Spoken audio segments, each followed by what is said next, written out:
কুচবিহারের রাজবংশী ভাষী তপশিলি বন্ধুদের আপনারা নোটিশ পাঠাচ্ছেন আসাম থেকে নোটিশ আপনারা বাংলায় পাঠাতে পারেন না। এটা criminal offence, unconstitutional, illegal, undemocratic, unethical. We condemn that. ধিক্কার। কি বলছে, নতুন করে সবাইকে ভোটে নাম তুলতে হবে। কেন? এটা বিজেপির চালাকি। এর পেছনে এনআরসি চক্রান্ত আছে। সবাই ভালো করে শুনুন, মাথায় রাখুন। আসামে 7 লক্ষ বাঙালিকে বাদ দেওয়া হয়েছিল, যারা কিন্তু হিন্দু বাঙালিও ছিল। সংখ্যালঘুদেরও বাদ দিয়েছেন। আজকে রাজবংশী তপশিলি সম্প্রদায় কুচবিহারে নোটিশ পাঠাচ্ছেন, আলিপুরদুয়ারে তপশিলি শীল পরিবার নোটিশ পাঠাচ্ছেন, মধ্যপ্রদেশের একটি ট্রাইবেল মেয়ে, তার বাড়ি মালদায়, তাকে বাংলাদেশে পাঠিয়ে দিয়েছেন। এত অত্যাচারী আপনারা বিজেপি, লজ্জা করে না? ছি ছি ছি। এনআরসি, ছি ছি ছি। এই ভোটার লিস্টের নামে বিজেপি পার্টির লিস্ট তৈরি করবে, একটাও ভোটারের নাম যেন বাদ না যায়, এটা মাথায় সবাইকে রাখতে হবে।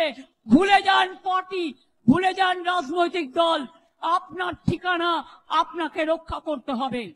কারণ যে ইলেকশন কমিশন, তার চেয়ারটাকে রেসপেক্ট করে বলি, ব্যক্তি হিসেবে তিনি হচ্ছেন অমিত শাহর হাতের পুতুল, কলের পুতুল, যেদিকে না যাবে তিনি। আজকে আমরা পরিষ্কার বলে দিচ্ছি, কলমে এনআরসি হবে না, হচ্ছে না।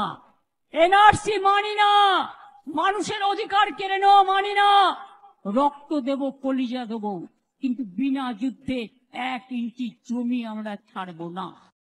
বন্ধুরা, ভিডিওটা দেখলে আমাদের মুখ্যমন্ত্রী বলছেন ভোটের আগে নাকি কুচবিহারের যত রাজবংশীবাসীদের আছে তাদের নাকি আসাম থেকে চিঠি পাঠানো হয়েছে ভোটের ডকুমেন্ট ভেরিফিকেশনের জন্য। তো বন্ধুরা, আমি এটাই বুঝতে পারছি না, কুচবিহারকে আসাম থেকে কেন পাঠানো হবে? আসাম থেকে ডাইরেক্ট আসাম থেকে কুচবিহারকে কেন পাঠানো হবে? এটা আমি তো বুঝে পাচ্ছি না। তোমরা জানিও আমাকে কেন পাঠানো হলো। এরকমভাবে তো ভোটের আগে প্রত্যেকবার এইরকম নানা রকম নখরা করলে চলবে না বন্ধুরা। তোমরা যদি মনে করো যে ভোটে ডুপ্লিসিটি হচ্ছে, তোমরা কড়াভাবে পদক্ষেপ নাও না। কেন এইসব মানুষকে হয়রানি করছো? আমার কথা হচ্ছে, হয়রানিই তো করছো।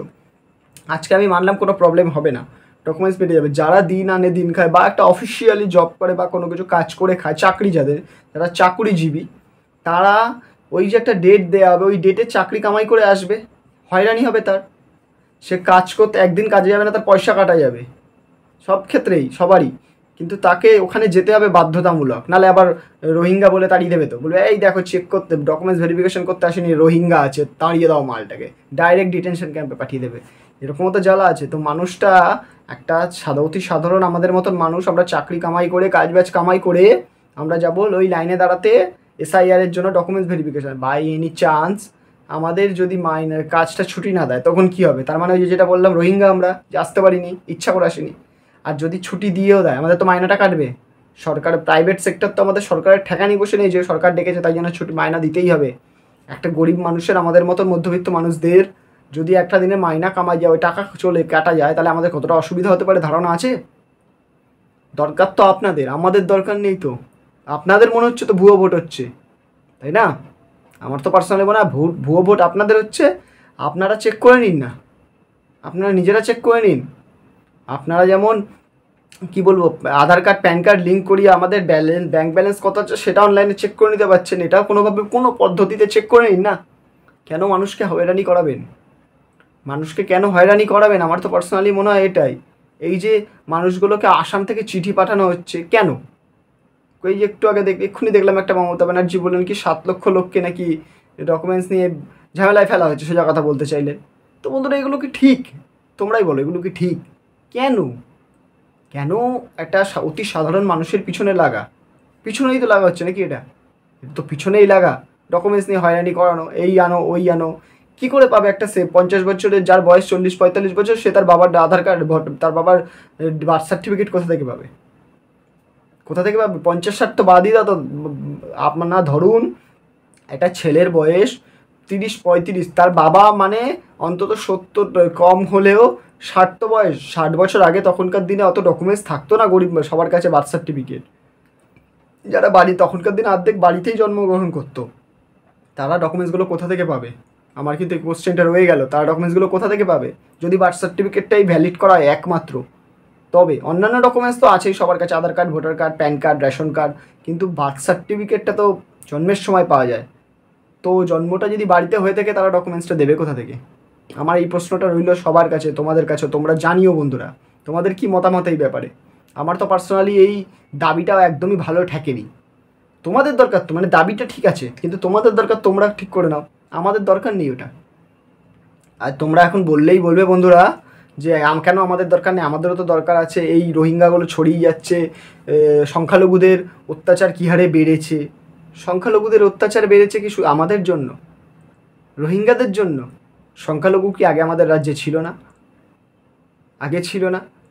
আমি তো কোনো পার্টির সাপোর্টে বলবো না, সংখ্যালঘুও তো কোনো একটা পলিটিক্যাল পার্টির জন্য বেড়েছে।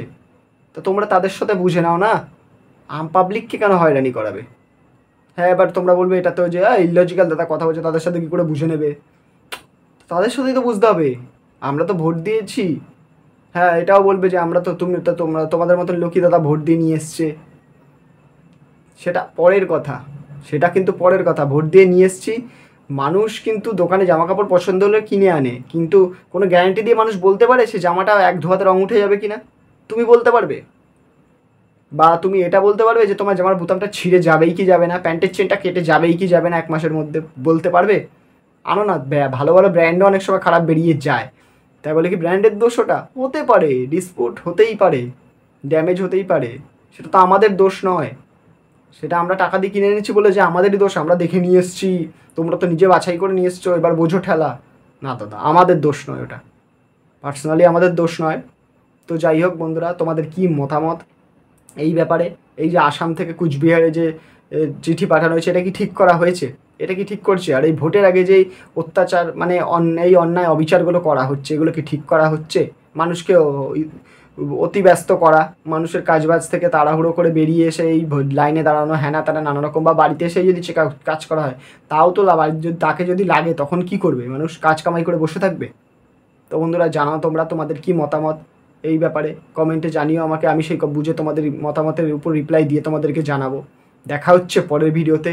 আর এই ভিডিওটা যদি ভালো লেগে থাকে একটা লাইক করে দিও, লাইক তার সাথে সাথে কমেন্ট করে তো জানাতেই হবে। আর হ্যাঁ, তোমরা ভিডিওগুলো বন্ধুরা দেখছো কিন্তু সাবস্ক্রাইব করছো না, প্লিজ বন্ধুরা সাবস্ক্রাইবটা করো। তোমরা যদি সাবস্ক্রাইব না করো তাহলে হবে কী করে, চ্যানেলটা আমাদের এগাবে কী করে, আর তোমাদের সামনে এই ভিডিওগুলো নিয়ে আসবো কী করে যদি চ্যানেলটা না এগায়? তো যাই হোক বন্ধুরা, সাবস্ক্রাইবটা করে দাও, ওর পাশে একটা নোটিফিকেশান বেল আছে ওটাকে বাজিয়ে দাও। দেখা হচ্ছে পরের ভিডিওতে, টাটা।